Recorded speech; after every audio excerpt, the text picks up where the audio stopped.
In this question, you're being asked to solve for the quadratic equation once again. Here is asking you specifically to write the negative solution and the positive solution. So you have to distinguish them from each other, not just say, here's my answer. So let's check how that looks.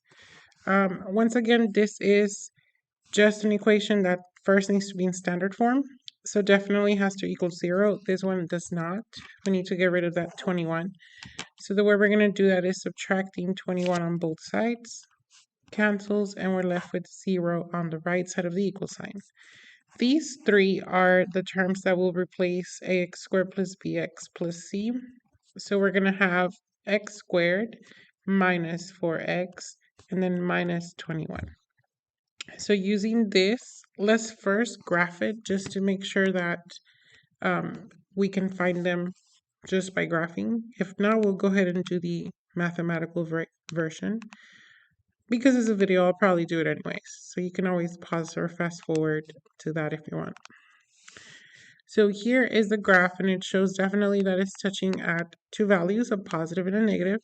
And the way we can analyze this is by tracing. So we're going to go to menu, trace, graph trace.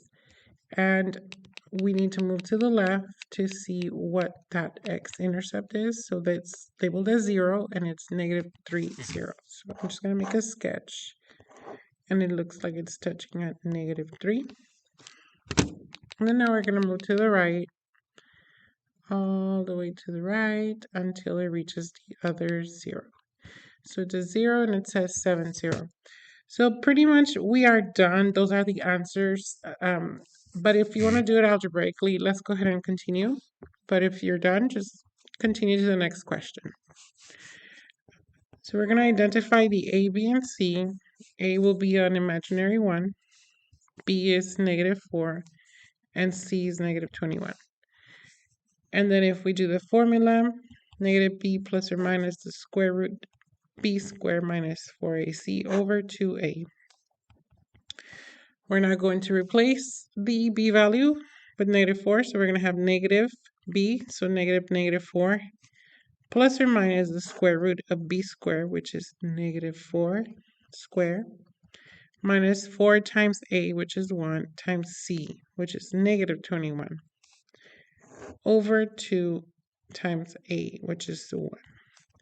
So one mistake I've seen students do is not move that 21 over, and they're using the positive 21 the entire time, which will result in the wrong answer. So be careful with that. Make sure you get it to be standard form before writing this equation.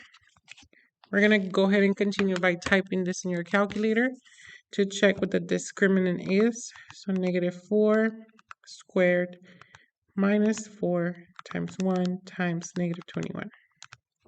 And that is a positive 100. So that means that we're going to rewrite this as square root of 100. And then we're going to have plus or minus. Negative times negative is a positive 4. And 2 times 1 is just 2. From here, you can check if the square root of 100 gives you a whole number, which it does. So we're going to just rewrite this section as 10. So we're going to have 4 plus or minus 10 over 2. If you're not sure, once again, of how 100 became a 10, again, it's just factoring 100 into 10 times 10. And because they're both inside the square root, they're technically coming out as a whole number of 10. All right, so from here, we can simplify if we want. So 4, 10, and 2 can all be divided by 2. So that becomes a 2, and then that becomes a 5, and then that becomes over 1. But anytime you have over 1, it's dividing by 1, so you don't really need these. So our answers come out from having 2 plus 5 and 2 minus 5. So 2 plus 5 is 7, and 2 minus 5 is -3. So that's how you get your two solutions right here.